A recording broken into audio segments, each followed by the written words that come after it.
UP विधानसभा के monsoon सत्र से पहले सपा मुखिया अखिलेश यादव ने एक बड़ा दांव खेला है। अखिलेश यादव ने माता प्रसाद पांडे को प्रतिपक्ष का नेता नियुक्त किया है, जो कभी सपा सरकार में विधानसभा स्पीकर हुआ करते थे। यह अखिलेश यादव का मास्टर स्ट्रोक इसलिए भी माना जा रहा है क्योंकि अब तक ये संभावनाएं थी कि शिवपाल यादव को नेता प्रतिपक्ष बनाया जा सकता है, लेकिन अखिलेश यादव ने माता प्रसाद पांडे को नेता प्रतिपक्ष बनाकर कई अलग अलग मैसेज देने की कोशिश की है। पहला मैसेज तो ये है कि अब जो आरोप लगता था समाजवादी पार्टी पर कि समाजवादी पार्टी वंशवाद करती है और सपा में सिर्फ परिवार के लोगों को ही महत्व दिया जाता है, तो उस वंशवाद के आरोप को दूर करने की कोशिश की है और एक और नैरेटिव को तोड़ने की कोशिश की है अखिलेश यादव ने कि समाजवादी पार्टी सिर्फ यादव और मुसलमानों की बात करती है। क्योंकि समाजवादी पार्टी का जिक्र जब भी जहन में आता है तो एमवाई फैक्टर का जो एक पूरा समीकरण है वो जहन में आता है, क्योंकि इसी के सहारे समाजवादी पार्टी ने बरसों तक उत्तर प्रदेश की सत्ता पर राज किया और ये अभी से नहीं बल्कि मुलायम सिंह यादव के ज़माने से चला आ रहा था। हालांकि मुलायम सिंह की बात करें तो मुलायम सिंह अपने दल में उस वक्त की बात करें तो जनेश्वर मिश्रा से लेकर मोहन सिंह, साथ में बेनी प्रसाद वर्मा, तो अलग अलग जातियों के नेताओं को तरजीह देते थे, बड़ा करने की कोशिश करते थे ताकि उन जातियों को समाजवादी पार्टी से जोड़ा जा सके, मुस्लिम और यादव के अलावा। लेकिन 17 के चुनाव में ये देखा गया, 17 के बाद ये देखा गया जब से समाजवादी पार्टी यहाँ पर चुनाव हारी कि अखिलेश यादव पर जो ये आरोप था कि अखिलेश यादव अब सिर्फ यादवों और मुसलमानों की राजनीति करते आ रहे हैं और उसका नुकसान भी उठाना पड़ा अखिलेश यादव को। और शायद यही बात अखिलेश यादव को अब समझ में आ गई कि अगर ऐसे ही चलता रहा तो इसका एक बड़ा खामियाजा समाजवादी पार्टी को उठाना पड़ सकता है, इसका परिणाम भुगतना पड़ सकता है। यही वजह है कि उस मिथ को तोड़ने के लिए, उस नैरेटिव को खत्म करने के लिए अखिलेश यादव ने माता प्रसाद पांडे को नेता प्रतिपक्ष बनाया है। और देखिए कहीं ना कहीं इसके सहारे ब्राह्मण कार्ड खेलने की भी समाजवादी पार्टी ने कोशिश की है कि इसके जरिए ब्राह्मण जो वर्ग है, जो ब्राह्मण वोटर्स हैं, उनको भी पार्टी के साथ जोड़ा जाए। क्योंकि अगर मौजूदा समय की बात करें तो जो ब्राह्मण वोटर है वो कहीं ना कहीं भारतीय जनता पार्टी के साथ मजबूती के साथ खड़ा दिखाई देता है। दूसरी बात यह है कि उस नैरेटिव को पूरी तरीके से खत्म भी नहीं किया गया है जिसमें यादव और मुसलमान हैं समाजवादी पार्टी में। कमाल अख्तर को मुख्य सचेतक बनाया गया है, जो पहले मनोज पांडे जो कि भाजपा में शामिल हो चुके हैं वो हुआ करते थे, तो उस समीकरण को साधते हुए माता प्रसाद पांडे को जगह दी गई है।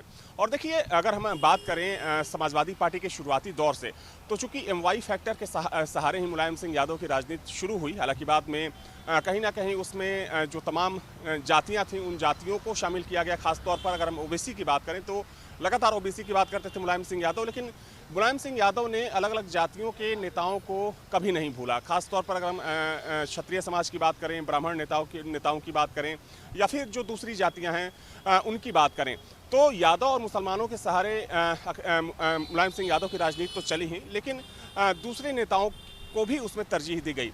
लेकिन 17 के बाद से ये देखा गया कि कहीं ना कहीं अखिलेश यादव का जो भरोसा था वो टूट गया था। हालांकि इस चुनाव की बात करें, अगर हम लोकसभा चुनाव की बात करें तो लोकसभा में अखिलेश यादव ने पीडीए का नारा दिया था, यानी कि पिछड़ा, दलित और अल्पसंख्यक। हालांकि जब चुनाव प्रचार चल रहा था तो उस वक्त भाजपा ने कहा कि पीडीए का जो नारा है वो बेकार है, वो काम नहीं करेगा। लेकिन ये नारा कहीं ना कहीं काम किया और समाजवादी पार्टी लोकसभा चुनाव में यूपी में सबसे बड़ी पार्टी बनकर सामने आई। सबसे ज़्यादा सीटें समाजवादी पार्टी को मिली। जाहिर है कि ये एक एक्सपेरिमेंट था अखिलेश यादव का कि इस समीकरण को, इस फैक्टर को आगे बढ़ाया जाए और ये फैक्टर काम किया। अब अखिलेश यादव इस फैक्टर को आगे बढ़ाना चाहते हैं, लेकिन अखिलेश यादव को पता है कि सिर्फ कुछ जातियों के सहारे अपनी पॉलिटिक्स को आगे नहीं बढ़ाया जा सकता है, या फिर चुनाव नहीं जीता जा सकता है, या फिर सत्ता में वापसी वो नहीं कर सकते हैं। तो वैसे में इन जातियों के अलावा जो अगड़ी जातियां हैं, खासतौर पर ब्राह्मण और क्षत्रिय जातियों की बात करें, तो इन जातियों को भी अपने पाले में कैसे लाया जाए। और ये देखिए ये सब तब हो रहा है जब भारतीय जनता पार्टी के अंदर सब कुछ ठीक नहीं चल रहा है, क्योंकि लोकसभा चुनाव के बाद कहीं ना कहीं पार्टी के अंदर एक अंतर्कलह भी देखने को मिल रहा है। सरकार और संगठन के बीच तालमेल की कमी की बात कही जा रही है, हालांकि उसको ठीक करने की कोशिश भी की जा रही है। अखिलेश यादव का बीच में भी बयान सामने आता है कि केशव मौर्य यहाँ आ जाएं या फिर उनके पास इतने विधायक हैं वो तोड़कर लाएं। तो इन सबके बीच अखिलेश यादव के इस कदम को मास्टर स्ट्रोक माना जा रहा है। हालांकि ये उनका मास्टर स्ट्रोक कितना सफल होगा ये तो आने वाले समय में पता चलेगा, लेकिन फिर भी माता प्रसाद पांडे को लेकर अब जो सियासी गलियारा है लखनऊ का, चूंकि इस वक्त मैं विधानसभा के ठीक सामने हूं, सियासी गलियारे में हलचल भी तेज हो गई है।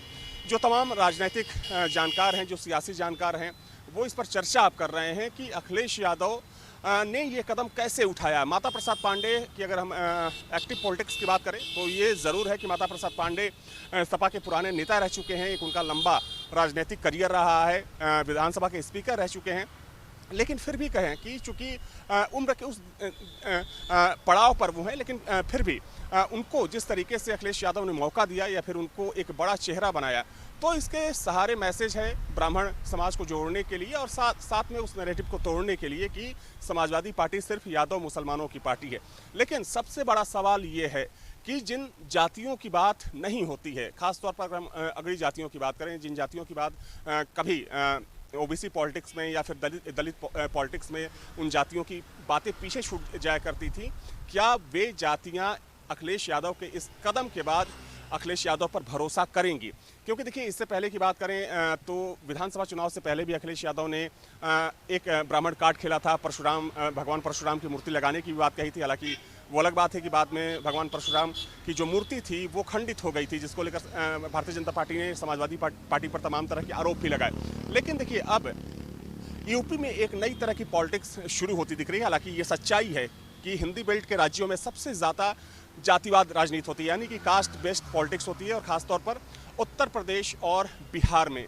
लेकिन अब अखिलेश यादव चूँकि उस नैरेटिव को तोड़ने की कोशिश कर रहे हैं या फिर एक नया सियासी पैंतरा है, ये बाद में पता चलेगा कि आखिर उन जातियों का भरोसा कितना अखिलेश यादव जीतने में सफल होते हैं इन चेहरों को आगे करके। क्योंकि माता प्रसाद पांडे की बात करें तो वो अभी से सपा में नहीं है, बल्कि पहले से हैं। लेकिन अखिलेश यादव का ये फैक्टर, ये दाव कितना असरदार होगा, कितना काम करेगा, ये आने वाला समय बताएगा। वीडियो जर्नलिस्ट विधान के साथ Avinash Singh, news state, Lucknow. News nation अब व्हाट्सएप पर खबरों की ताजा अपडेट के लिए न्यूज नेशन के इस QR कोड को स्कैन करें।